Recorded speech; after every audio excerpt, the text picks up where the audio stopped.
Hello there. I'm Scotty. You're not, and well, this is. I promise I'm gonna try to get a new uh,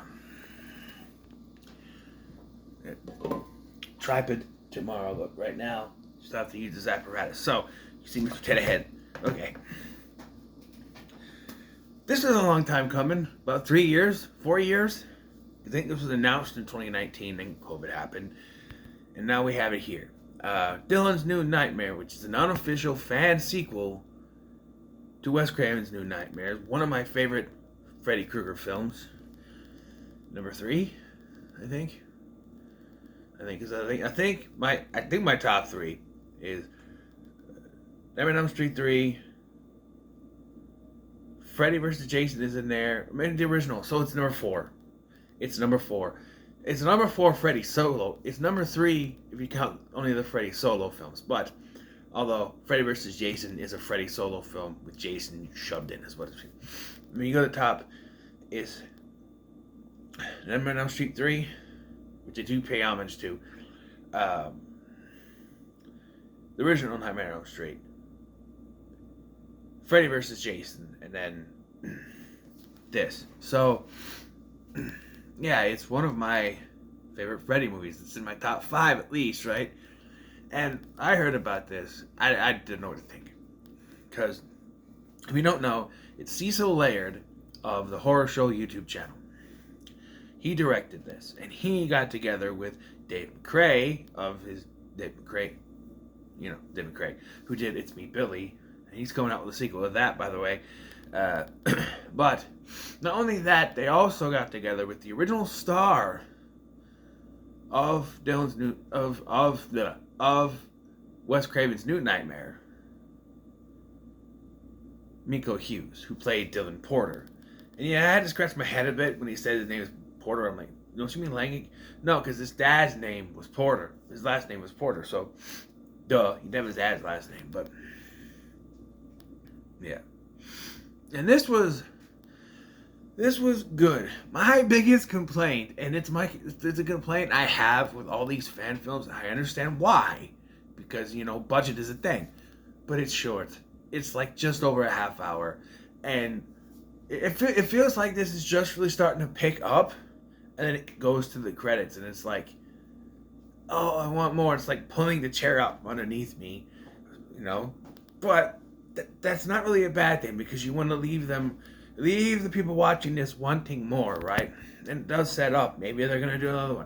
Who knows? But I don't know. But I did enjoy this for what it was, as short as it was. And okay, what we have to really talk about here is Freddy Krueger. All right, they say no one can replace Robert Englund, and that is 100% true.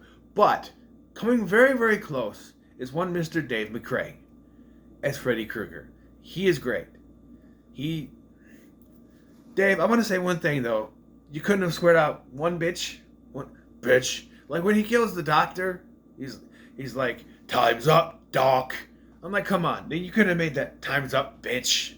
Come on. But that's just a nitpick. He was great as Freddy Krueger. The opening scene to this, I figured out a little too late that it was going to be a dream. There's that light flickering, which doesn't always mean anything, so I didn't kind of read into that. And then it's when the casting director guy, because here it is that Dylan is going for, this is a dream though, but he's auditioning for a movie. I couldn't think of the word. He's auditioning for a movie.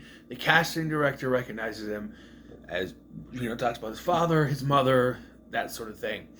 And then he reads for the role. And what I like about this, so the script that he's reading is for a Victor Crowley sequel, which you could get Adam Green to be the casting director guy. You could, maybe, I don't know, but this random guy, I know that wasn't Adam Green. Adam Green has hair, but but it's for a Victor Crowley movie, and they do reference the last Victor Crowley film. He got put through a airplane propeller. And it didn't kill him, they said. So, there's a reference. But, if you listen to the dialogue that Dylan is saying, you can compare it to Freddy Krueger. You know, I'm going to stop this evil. I'm going to stop this murderer is his full line. And when he's done reading, he's like, how was that? Or, should I do it again? Or something like that. And the casting director, he just sit there and he's like, no, it's absolutely fine. Or something like that. And he freaks out. And like, it was kind of weird, but it was kind of cool. The other two sitting next to the casting director, one of them like slices their throat. The other one shoots himself in the head. And then the casting director turns into Freddy. I'll admit, that is a nightmare in a Nightmare on Elm Street film I have never seen before. It's creative, albeit weird, but creative. But yeah, and so then you see Dave McRae as Freddy Krueger, and he looks great. The makeup is good. Can't even tell it's Dave, except for during the credits they show pictures, and there's one picture you could tell it's Dave with the makeup on, just the way he's standing. I'm like, no, you can tell that's Dave. Maybe that was before they put all the makeup on, but you know. When he wakes up, it's obviously a dream, right? And so he wakes up and he goes to see a psychiatrist, right? And so he sees his psychiatrist. For those of you who don't know, that's psychiatrist, but Ricky Ricardo says it like that. So I like saying it like that. So he goes to see his psychiatrist, and she talks to him about stuff, and he mentions he's a nightmare. You know, she kind of talks him into it, and then she mentions about going to see his mother. We find out his mother, Heather Langenkamp, is in a mental institution. I find that to be irony myself, because her character in Nightmare 3 worked in a mental institution, and I know they wrote it that way, so it's not really irony, but, you know, if you're going by this is supposed to be the real actress, and she acted in a movie where she was she worked in a, you know, in a psychiatric hospital, and now she's living in one, because art, it's the new nightmare thing of art imitating life, imitating art, sort of thing.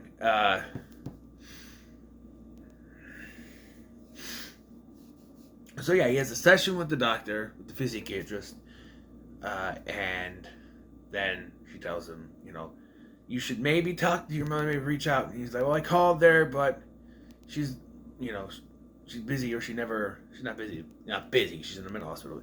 Like, like they always say she's not up for it or something. But she urges him to call her. So he leaves, and we cut to, one big complaint I want to say about this lady. She spends the whole time ends up being a setup for something else later, but the fact that she just keeps going, getting on my damn nerves, lady. I know it's like a nervous thing people do, but it's like, it's not constant like that, but she's talking, and once in a while she'll go, I'm just like, and then sometimes it's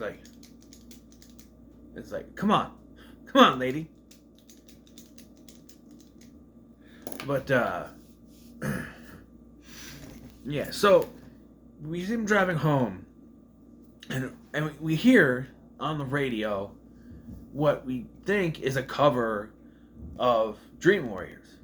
But it turns out it's not just a cover of Dream Warriors, it's what they call a mashup of Dream Warriors and Running from This Nightmare. Because it has like the Dream Warriors, you know, together forever, and then it cuts to Running from This Nightmare, and I'm like, okay, this is what we're doing. They play the whole song in the credits, so you can get a scope of, you know, what it actually is, but it's really creative.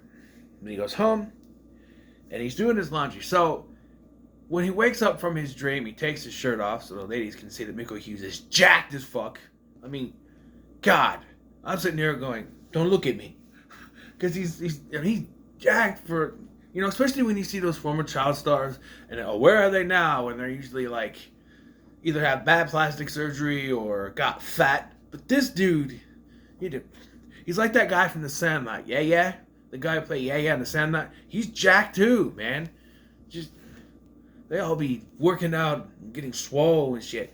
But anyway, so yeah, and he puts his shirt on the chair, and it shows to us that there's slashes in his shirt. So he doesn't see it though until he's folding his laundry. I think he's folding his laundry, isn't he? Whatever. He's folding his laundry, and he's calling a psychiatric hospital to talk to his mom. And when he's doing that, he hears Freddy breathing over the phone. And then the lady comes on and is like, well, she's not up to it today. And then he notices his shirt has the, in it. So, I think another complaint, we don't actually really see, there's no real conclusion to this. There's a death scene and then end. There's no real conclusion. It's like it's a setup for something. There's no real conclusion to it. And you can say, well, they have to kind of do this because of budget and they can set up things to do another one, so on and so forth. Sure. But it's not really a climax, so to speak. You get a kill, a scene with Dylan, and then credits. So, I don't know. Back to the main plot here. So, Dylan goes to bed. He goes to sleep. And then Freddy comes out of the bed, just like you see the hand come up, just like in New Nightmare. And he comes out and you see his claw there. And I have another nitpick. He only has 4 blades. The Freddy from New Nightmare had a blade on each of his fingers, even his thumb. Because it was different. And the hand design is completely the same. It looks just like it. But he had a claw on his thumb. There's 5 blades in A New Nightmare. And they didn't... Either it was a budget, they couldn't afford to do one with 5, or they just slipped their minds, whatever. But that stood out to me as, I know they're trying to go classic Freddy here, but if this is supposed to be this... Because even they credit him in the credits as the Entity. Freddy Krueger, the Entity in quotes. So... I don't know. But if we're playing like this is in the same universe as the first one... you know what I mean. As Wes Craven's New Nightmare, then he should have 5 blades, not 4. But I'm just saying. And he doesn't kill Dylan. Instead, he goes after the physiatrist. She's on her little tape recorder in 2023. Okay. I think they have... I think it's a tape recorder, or is it just like a battery-powered recorder thing? I don't know. But she's testing it because she thinks the batteries are low. No, it has batteries that you can put in, I think. I don't know. And then Freddy's voice comes across. And like, again, here's a little nitpick. Okay? Why isn't she using her phone to... Because you can record voice things to your phone, so why isn't she using that? I don't know. Freddy comes out, and she's like... He slashes her fucking arm off. So, one thing I forgot to mention is, during his session with the physiatrist, he sees a vision of Freddy, got his claws in her chest, like that, you know? So he slices off the physiatrist's this arm, the right arm. She's sitting in a chair like this. And you go like this, cut it off like that. So she's got a freaking nub now. It's a nub. And she's like, "You're Freddy." And he's like, "Good to see you, Doc," or something like that. She goes, "How are you real?" He goes, "That's my little secret, Doc." And then just kills her. And then Dylan wakes up the next day. And he gets a call. No, not yet. He wakes up the next day. And he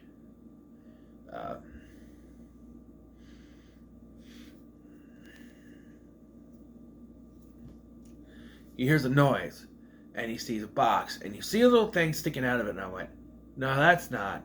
Sure enough, it's Rex, his little stuffed dinosaur from Wes Craven's New Nightmare. I don't want to call it the first one because it's not the first one. Previous film, I should say. I don't know. Previous film was the remake, so I don't know.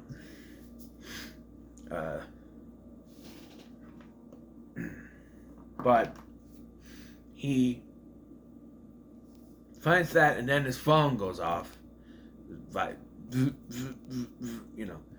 And it's his mom on the other phone. Dylan, it's mom. Now, one or two things. It's actually his mom, or is Freddy fucking with him? I think they're going the same route as It's Me, Billy.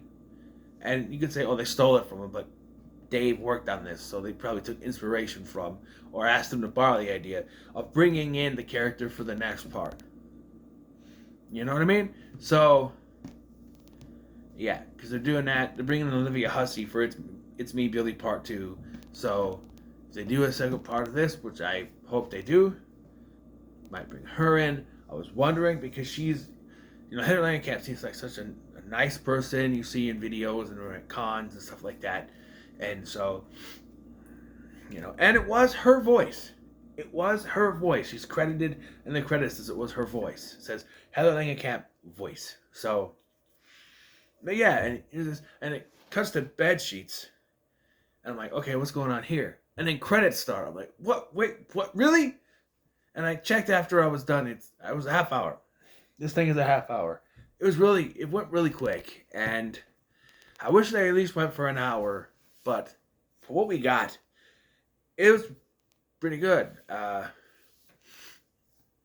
There is a mid-credit scene where he puts Rex at the end of the bed, like in the previous film.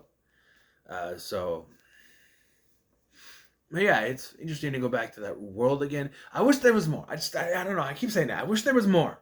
I wish there was more to it, because this feels like the start of a movie. Could have been more. Like, if this was a big Hollywood picture, understand budget is a thing, and I get that. I do. But this feels like it's the beginning of the first act, and we haven't yet gotten to the nitty-gritty of the film yet. It's setting up the next part of the film, and I understand it is a budget thing, and I get it. You only do so much. But I want more. I want more. I do. Great props to Cecil Laird and Dave McRae and all those who worked on this. Migo Hughes. Sorry. Migo Hughes, he still got it, man.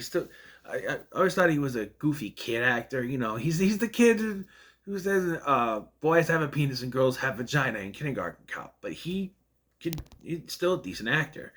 Shame he doesn't get to do, feature films. I'll say that. I want to say real movies or actual movies. Feature films, Hollywood blockbuster, Hollywood films. He's Jack. He can be in an action film. Come on. But, yeah, I'm going to say this is pretty good. Would have been to the moon if it was longer. I'm just saying. But it's just a nitpick. It's a nitpick. You guys did a great job. Bravo.